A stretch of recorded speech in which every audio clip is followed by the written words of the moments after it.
술 한잔 하고 나면 갑자기 모든 사람이 나를 다른 눈으로 보는 것 같은 그 느낌, 이것 때문에 더욱 조심스러워지는 상황들이 있으실 텐데요. 사실 우리나라 사람들은 술에 대해서 참 복잡한 감정을 가지고 있어요. 한편으로는 술자리 문화가 깊숙이 뿌리박혀 있으면서도 다른 한편으로는 술 마시는 사람을 바라보는 시선이 굉장히 엄격하거든요. 특히 요즘 같은 시대에는 더욱 그런 것 같아요. 제가 주변에서 봐온 케이스들을 말씀드리면 정말 다양한 상황들이 있더라고요. 어떤 분은 회사 회식에서 술 한 잔만 마셔도 다음날 동료들이 어제 많이 취하셨던데요? 라고 하면서 묘한 미소를 짓는다고 하시더라고요. 분명히 본인은 그렇게 많이 마시지도 않았는데 말이에요. 또 다른 경우는 가족 모임에서 술을 조금이라도 마시면 어머니나 배우자가 또 마셔?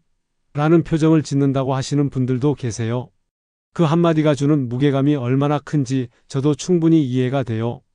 그런데 정말 흥미로운 건 이런 상황에서 사람들이 보이는 반응이에요. 어떤 분들은 아예 술을 끊어버리시더라고요. 차라리 안 마시는 게 낫겠다면서요. 하지만 또 어떤 분들은 오히려 더 숨어서 마시게 된다고 하시거든요. 이게 정말 아이러니한 상황인 것 같아요. 특히 직장에서의 상황들이 가장 미묘해요. 상사가 술자리를 제안했을 때 거절하기도 어렵고 그렇다고 참석해서 마시면 또 이상하게 보이고 정말 딜레마죠. 한 분은 이런 이야기를 해주시더라고요. 팀 회식에서 맥주 2잔 정도 마셨는데 다음 주 내내 동료들이 술 좀 하시네요 라는 식으로 계속 언급을 하더래요. 그 후로는 회식 자리에 가는 것 자체가 스트레스가 되었다고 하시더라고요. 그리고 가족들 반응도 정말 다양해요. 특히 자녀가 있으신 분들의 경우 아이들 앞에서 술 마시는 모습을 보이는 것에 대해 굉장히 조심스러워 하시더라고요. 아빠가 술꾼인가? 라는 아이의 순진한 질문 한마디가 얼마나 충격적일 수 있는지요. 하지만 여기서 정말 중요한 건 정도의 문제인 것 같아요. 사실 우리나라에서 완전히 술을 안 마시는 사람도 드물고 그렇다고 매일 마시는 사람도 많지는 않잖아요. 대부분은 그 중간 어디선가에 위치하고 있는데 문제는 그 중간이라는 게 사람마다 기준이 다르다는 거예요. 어떤 사람에게는 일주일에 한 번 맥주 한 캔도 술을 좀 하시는구나 싶을 수 있고 또 다른 사람에게는 매일 소주 한 병씩 마셔도 그 정도는 괜찮지 않나? 할 수 있거든요. 이런 기준의 차이가 오해를 불러일으키는 경우가 정말 많아요. 그리고 시대적 배경도 중요한 것 같아요. 과거에는 술자리가 사업의 연장선이었고 어느 정도 술을 할 줄 아는 것이 사회생활의 필수 덕목 같은 느낌이었잖아요.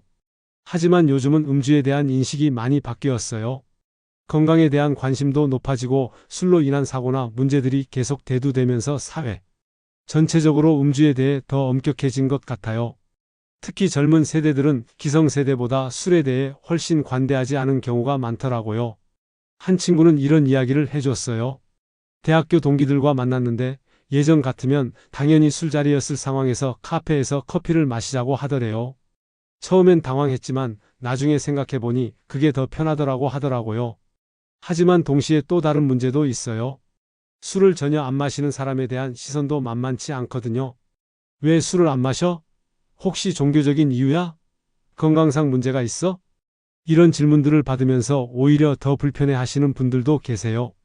정말 아이러니한 건 우리 사회가 술을 마시는 사람도 안 마시는 사람도 모두 불편하게 만드는 것 같다는 거예요. 마치 딱 맞는 선이 있는데 그 선을 찾기가 너무 어려운 상황이랄까요? 그런 면에서 보면 질문자님이 느끼시는 고민이 정말 현실적이고 공감이 가요.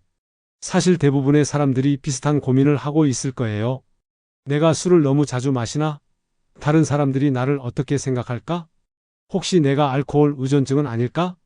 이런 생각들이 드는 것 자체가 어떻게 보면 건전한 자기 성찰의 시작일 수도 있어요. 정말 문제가 있는 사람들은 오히려 이런 고민조차 하지 않는 경우가 많거든요. 하지만 여기서 정말 조심해야 할 부분들이 있어요. 첫 번째는 다른 사람들의 시선에만 너무 매몰되는 것이에요. 물론 사회적 관계는 중요하지만 자신의 건강과 행복을 희생해 가면서까지 다른 사람들의 눈치를 볼 필요는 없다고 생각해요. 두 번째는 술에 대한 자신만의 명확한 기준을 세우는 것이에요. 언제, 얼마나, 어떤 상황에서 마실 것인지에 대한 자신만의 룰을 정하고 지키는 거죠. 이게 생각보다 쉽지 않아요. 술자리는 갑자기 생기는 경우가 많고 분위기에 휩쓸리기 쉽거든요. 세 번째는 정말 중요한 건데 술이 자신의 일상생활이나 인간관계, 업무에 부정적인 영향을 미치고 있는지 객관적으로 점검해 보는 것이에요. 이 부분은 혼자서 판단하기 어려울 수 있어서 신뢰할 수 있는 가족이나 친구들의 의견을 들어보는 것도 도움이 될 수 있어요. 그리고 한 가지 더 말씀드리고 싶은 건 술에 대한 사회적 인식이 계속 변화하고 있다는 점이에요. 예전에는 술을 잘 마시는 것이 어느 정도 미덕으로 여겨졌다면 지금은 절제할 줄 아는 것이 더 긍정적으로 평가받는 추세인 것 같아요. 실제로 많은 기업들이 회식 문화를 바꾸고 있어요. 의무적인 술자리 대신 다양한 선택지를 제공하거나 아예 무알코올 회식을 진행하는 곳들도 늘어나고 있거든요. 이런 변화는 개인적으로 정말 환영할 만한 일이라고 생각해요. 마지막으로 질문자님께서 이런 고민을 하고 계시다는 것 자체가 이미 충분히 건전한 태도라고 생각해요. 자신의 음주 패턴에 대해 성찰하고 다른 사람들의 시선도 의식하면서 균형점을 찾으려고 노력하는 모습이 정말 성숙하다고 느껴져요. 결국 가장 중요한 건 자신이 행복하고 건강한 삶을 살아가는 것이잖아요. 그 과정에서 술이 도움이 된다면 적절히 즐기면 되고 방해가 된다면 줄이거나 끊으면 되는 거고요. 다른 사람들의 시선도 물론 중요하지만 그것보다는 자신만의 기준과 원칙을 세우는 것이 더 중요한 것 같아요. 그런데 정말 재미있는 건 우리나라 사람들이 술에 대해 가지고 있는 이중적인 태도예요. 한편으로는 술 한잔 해야 진짜 이야기가 나온다면서 술자리를 중요하게 생각하면서도 다른 한편으로는 저 사람 술 좀 한다는 식으로 은근히 부정적인 시선을 보내거든요. 이게 정말 모순적이지 않나요? 제가 알고 있는 한 직장 상사분 이야기인데요. 정말 웃지 못할 상황을 겪으셨어요. 평소에 술을 거의 안 드시는 분이었는데 회사에서 큰 계약이 성사된 기념으로 전 직원이 참석하는 회식이 있었대요. 그날따라 분위기가 좋아서 평소보다 조금 더 드셨나 봐요. 그런데 다음 날부터 직원들 사이에서 부장님이 어제 많이 드셨던데 평소 안 그러시던 분이 신기하네 이런 이야기들이 돌기 시작했다는 거예요. 더 황당한 건 그 이후로 몇 달 동안 회식 자리마다 부장님, 오늘은 얼마나 드실 거예요? 라는 식의 농담 아닌 농담을 계속 들어야 했다고 하시더라고요. 결국 그분은 회식 참석 자체를 꺼리게 되었다고 해요. 한 번의 실수 아닌 실수가 이렇게 오래 꼬리표처럼 따라다닐 줄 몰랐다고 하시면서요. 이런 상황을 보면서 정말 씁쓸한 생각이 들어요. 우리 사회가 얼마나 타인의 사생활에 관심이 많은지, 그리고 한 번 만들어진 이미지가 얼마나 쉽게 바뀌지 않는지를 보여주는 사례인 것 같거든요. 특히 여성분들의 경우는 더욱 복잡한 상황에 놓이는 경우가 많아요. 한 지인 이야기를 들어보면 남성 동료들과의 회식에서 술을 적당히 마시면 여자가 술을 저렇게 마셔도 되나? 라는 시선을 받고 그렇다고 아예 안 마시면 분위기 파악 못한다는 소리를 듣는다고 하더라고요. 정말 진퇴양난인 상황이죠. 더 심각한 건 임신이나 수유 중인 여성들이에요. 당연히 술을 마시면 안 되는 상황인데도 불구하고 회식 자리에서 한 잔 정도는 괜찮지 않아? 라는 식으로 권유를 받는 경우가 있다고 해요. 거절하면 너무 예민하게 구는다는 반응을 보이는 사람들도 있고요. 이런 상황에서 여성들이 얼마나 스트레스를 받을지 상상이 가시나요? 그런데 정말 아이러니한 건 이런 일들이 대부분 선의에서 시작된다는 거예요. 같이 마시자, 기분 좋은 날인데 오늘만 특별히 이런 말들로 포장되어 있지만 결과적으로는 상대방을 곤란하게 만드는 상황이 되는 거죠. 한 친구는 이런 경험을 이야기해 줬어요. 대학 동창회에 갔는데 오랜만에 만난 친구들이 계속 술을 권하더래요. 야, 너 옛날에 술 잘 마셨잖아. 대학교 때 그 주량 어디 갔어? 이런 식으로 계속 부추기는 거예요. 사실 그 친구는 몇 년 전부터 건강상의 이유로 술을 끊었는데 그걸 일일이 설명하기도 귀찮고 분위기를 깨고 싶지도 않아서 결국 조금 마셨다고 해요. 그런데 집에 돌아가서 며칠 동안 컨디션이 안 좋았고 무엇보다 자신에게 실망했다고 하더라고요. 이런 이야기들을 들으면서 느끼는 건 우리 사회가 개인의 선택을 존중하는 문화가 아직 부족하다는 거예요. 특히 술과 관련해서는 더욱 그런 것 같아요. 술 한 잔 정도는 누구나 마실 수 있다는 식의 고정관념이 너무 강하게 자리 잡고 있어서 개인적인 사정이나 선택을 배려하지 못하는 경우가 많아요. 그리고 또 다른 문제는 술에 대한 정보와 인식의 차이예요. 어떤 사람들은 술은 백해무익하다며 완전히 부정적으로 보는 반면 또 어떤 사람들은 적당한 음주는 건강에 좋다며 너무 관대하게 생각하기도 해요. 이런 극단적인 시각들이 서로 충돌하면서 혼란을 가중시키는 것 같아요. 실제로 의학적으로도 적정 음주량에 대한 기준이 계속 바뀌고 있어요. 예전에는 하루에 소주 한 잔 정도는 괜찮다고 했다가 최근에는 그마저도 위험하다는 연구 결과들이 나오고 있거든요. 이런 상황에서 일반인들이 어떤 기준을 따라야 할지 혼란스러워하는 것도 당연한 일이에요. 특히 중년 남성분들의 경우 더욱 복잡한 상황에 놓이는 경우가 많아요. 사회적으로는 아직도 남자라면 술 한 잔 정도는 이런 분위기가 남아있는 반면 집에서는 아내나 자녀들로부터 금주 압박을 받는 거죠. 회사에서는 상사나 거래처와의 술자리가 필수처럼 여겨지는데 집에서는 또 술 냄새 나게 들어와? 라는 핀잔을 들어야 하는 상황이에요. 한 아버지는 이런 이야기를 해주셨어요. 고등학생 아들이 어느 날 아빠, 우리 반에서 아버지가 술 안 마시는 애들이 부럽다고 하던데라고 말했다는 거예요. 그 한마디가 얼마나 충격적이었는지 그날 밤 잠을 못 이뤘다고 하시더라고요. 자신은 나름 절제하면서 마신다고 생각했는데 아이의 눈에는 그냥 술 마시는 아빠로만 보였던 거죠. 그래서 요즘은 정말 많은 분들이 금주를 시도하고 있어요. 하지만 이것도 쉽지 않은 일이에요. 특히 오랫동안 술과 함께 해온 분들의 경우 단순히 의지력만으로는 해결되지 않는 부분들이 있거든요. 제가 아는 한 분은 금주 3개월째라고 하시는데 가장 어려운 게 사회생활이라고 하시더라고요. 거래처와의 만남, 동료들과의 회식, 심지어 가족 모임에서도 계속 술을 권하는 사람들 때문에 스트레스를 받는다고 해요. 한 잔만, 오늘만 특별히 이런 날에 왜 이래 이런 말들을 매번 들어야 하니까 차라리 모임 자체를 피하게 된다고 하더라고요. 하지만 신기한 건 금주를 하면서 느끼는 긍정적인 변화들이에요. 우선 아침에 일어나는 게 훨씬 수월해졌다고 해요. 숙취로 인한 스트레스가 없어지니까 하루를 시작하는 기분이 완전히 달라진다는 거죠. 그리고 밤에 잠을 잘 때도 술의 도움 없이도 깊게 잘 수 있게 되었다고 하고요. 경제적인 측면에서도 변화가 크다고 해요. 술값이 생각보다 많이 나가는 게 금주를 하고 나서야 실감했다고 하시더라고요. 회식비, 술값, 안주값 등을 모두 합치면 한 달에 꽤 큰 금액이 나가는데 그 돈으로 다른 취미생활을 하거나 가족과 함께 할 수 있는 일들이 많아졌다는 거예요. 무엇보다 가족들의 반응이 가장 큰 변화라고 하시더라고요. 특히 아이들이 아빠를 보는 시선이 달라졌다는 거예요. 예전에는 아빠가 집에 들어오면 술 냄새부터 맡았는데 이제는 그런 걱정 없이 안아줄 수 있게 되었다고 해요. 하지만 동시에 예상치 못한 어려움들도 있다고 하시더라고요. 스트레스를 해소하는 방법을 새로 찾아야 했고 잠들기 전까지의 시간을 어떻게 보낼지도 다시 계획해야 했다고 해요. 그리고 무엇보다 사회적 관계에서 오는 어색함이 가장 큰 장벽이었다고 하고요. 이런 이야기들을 종합해보면 결국 술 문제는 개인의 문제이면서 동시에 사회의 문제인 것 같아요. 개인이 아무리 절제하고 싶어도 사회적 압력이 있으면 쉽지 않고 반대로 사회가 아무리 이해해 주려고 해도 개인의 의지가 없으면 변화가 어려워요. 그런데 정말 흥미로운 현상 중 하나가 요즘 젊은 세대들의 술에 대한 인식 변화예요. 기성세대와는 완전히 다른 패턴을 보이고 있거든요. 한 대학생 친구가 이런 이야기를 해줬어요. 자기 과 동기들 중에 절반 이상이 술을 거의 안 마신다는 거예요. 과거 대학생 하면 당연히 술자리, MT, 뒤풀이 이런 게 기본이었는데 요즘은 카페에서 만나서 이야기하거나 게임을 하는 걸 더 선호한다고 하더라고요. 특히 코로나19를 겪으면서 이런 변화가 더욱 가속화된 것 같아요. 온라인으로 만나는 문화에 익숙해지면서 굳이 술자리를 갖지 않아도 충분히 친밀한 관계를 유지할 수 있다는 걸 깨달은 거죠. 한 친구는 화상통화로 게임하면서 치킨 먹는 게 술 마시면서 만나는 것보다 훨씬 재밌다고 하더라고요. 이런 세대 차이 때문에 생기는 웃지 못할 상황들도 많아요. 한 회사원분이 이런 경험을 이야기해 주셨어요. 신입사원들과 회식을 했는데 젊은 직원들이 모두 무알코올 음료만 주문하더래요.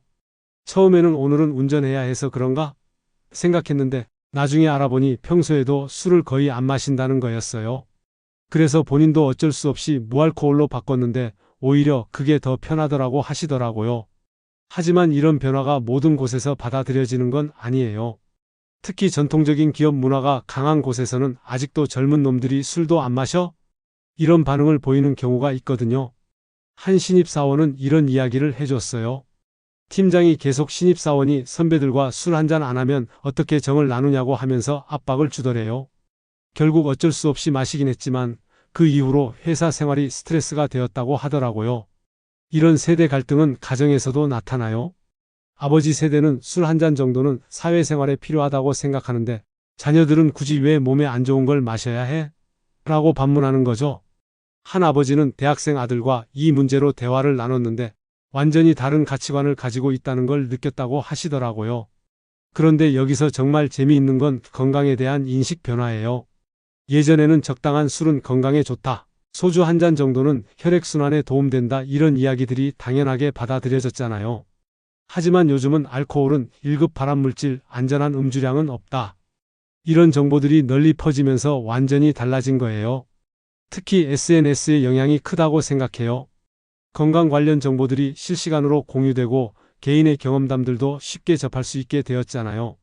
한 인플루언서가 금주 후 변화된 모습을 올리면 수많은 사람들이 그걸 보고 영감을 받는 거죠. 이런 식으로 정보 전파 속도가 빨라지면서 사람들의 인식도 빠르게 변화하고 있는 것 같아요. 하지만 동시에 가짜 정보나 과장된 내용들도 많아서 혼란을 가중시키는 측면도 있어요. 어떤 글에서는 술 한 방울도 마시면 안 된다고 하고 또 다른 글에서는 적당한 음주는 여전히 건강에 좋다고 하니까 일반인들 입장에서는 뭘 믿어야 할지 모르겠는 거죠. 그래서 요즘은 정말 많은 분들이 나름의 기준을 세우려고 노력하고 있어요. 한 주에 며칠만 마실 것인지, 한 번에 얼마까지 마실 것인지, 어떤 상황에서는 절대 마시지 않을 것인지 등등. 이런 자기만의 룰을 정하고 지키려고 하는 분들이 늘어나고 있어요. 특히 운동을 시작한 분들의 변화가 눈에 띄어요. 헬스장을 다니기 시작하면서 자연스럽게 술을 줄이게 되는 경우가 많더라고요. 한 분은 이런 이야기를 해주셨어요. 운동 효과를 보려면 술을 줄여야 한다는 걸 깨달았어요. 열심히 운동해놓고 술로 다 망치는 게 아까우더라고요. 또 다른 분은 다이어트를 계기로 금주를 시작했다고 해요. 술의 칼로리가 생각보다 높다는 걸 알고 나서 충격을 받았다고 하시더라고요. 소주 한 병이 밥 한 공기와 비슷한 칼로리인데 거기에 안주까지 먹으면 하루 권장 칼로리를 훨씬 초과하게 되는 거죠. 그런데 이런 변화들이 항상 순조롭게 진행되는 건 아니에요. 중간중간 슬럼프가 오는 경우도 많고 주변의 유혹이나 스트레스 상황에서 다시 예전으로 돌아가는 경우도 있거든요. 한 분은 금주 6개월을 했는데 직장에서 큰 스트레스를 받은 날 결국 술을 마셨다고 하시더라고요. 그리고 그 한 번의 실수가 며칠간 이어졌다고 해요.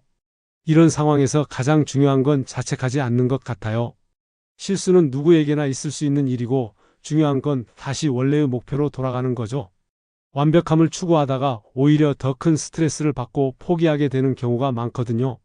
그런데 정말 흥미로운 현상 중 하나가 요즘 젊은 세대들의 술에 대한 인식 변화예요. 기성세대와는 완전히 다른 패턴을 보이고 있거든요. 한 대학생 친구가 이런 이야기를 해줬어요. 자기 과 동기들 중에 절반 이상이 술을 거의 안 마신다는 거예요. 과거 대학생 하면 당연히 술자리, MT, 뒤풀이 이런 게 기본이었는데 요즘은 카페에서 만나서 이야기하거나 게임을 하는 걸 더 선호한다고 하더라고요. 특히 코로나19를 겪으면서 이런 변화가 더욱 가속화된 것 같아요. 온라인으로 만나는 문화에 익숙해지면서 굳이 술자리를 갖지 않아도 충분히 친밀한 관계를 유지할 수 있다는 걸 깨달은 거죠. 한 친구는 화상통화로 게임하면서 치킨 먹는 게 술 마시면서 만나는 것보다 훨씬 재밌다고 하더라고요. 이런 세대 차이 때문에 생기는 웃지 못할 상황들도 많아요. 한 회사원분이 이런 경험을 이야기해 주셨어요. 신입사원들과 회식을 했는데 젊은 직원들이 모두 무알코올 음료만 주문하더래요. 처음에는 오늘은 운전해야 해서 그런가 생각했는데 나중에 알아보니 평소에도 술을 거의 안 마신다는 거였어요. 그래서 본인도 어쩔 수 없이 무알코올로 바꿨는데 오히려 그게 더 편하더라고 하시더라고요. 하지만 이런 변화가 모든 곳에서 받아들여지는 건 아니에요. 특히 전통적인 기업 문화가 강한 곳에서는 아직도 젊은 놈들이 술도 안 마셔? 이런 반응을 보이는 경우가 있거든요. 한 신입사원은 이런 이야기를 해줬어요. 팀장이 계속 신입사원이 선배들과 술 한잔 안 하면 어떻게 정을 나누냐고 하면서 압박을 주더래요. 결국 어쩔 수 없이 마시긴 했지만 그 이후로 회사 생활이 스트레스가 되었다고 하더라고요. 이런 세대 갈등은 가정에서도 나타나요. 아버지 세대는 술 한 잔 정도는 사회생활에 필요하다고 생각하는데 자녀들은 굳이 왜 몸에 안 좋은 걸 마셔야 해? 라고 반문하는 거죠. 한 아버지는 대학생 아들과 이 문제로 대화를 나눴는데 완전히 다른 가치관을 가지고 있다는 걸 느꼈다고 하시더라고요. 그런데 여기서 정말 재미있는 건 건강에 대한 인식 변화예요. 예전에는 적당한 술은 건강에 좋다. 소주 한 잔 정도는 혈액순환에 도움된다. 이런 이야기들이 당연하게 받아들여졌잖아요. 하지만 요즘은 알코올은 1급 발암물질, 안전한 음주량은 없다. 이런 정보들이 널리 퍼지면서 완전히 달라진 거예요. 특히 SNS의 영향이 크다고 생각해요. 건강 관련 정보들이 실시간으로 공유되고 개인의 경험담들도 쉽게 접할 수 있게 되었잖아요. 한 인플루언서가 금주 후 변화된 모습을 올리면 수많은 사람들이 그걸 보고 영감을 받는 거죠. 이런 식으로 정보 전파 속도가 빨라지면서 사람들의 인식도 빠르게 변화하고 있는 것 같아요. 하지만 동시에 가짜 정보나 과장된 내용들도 많아서 혼란을 가중시키는 측면도 있어요. 어떤 글에서는 술 한 방울도 마시면 안 된다고 하고 또 다른 글에서는 적당한 음주는 여전히 건강에 좋다고 하니까 일반인들 입장에서는 뭘 믿어야 할지 모르겠는 거죠.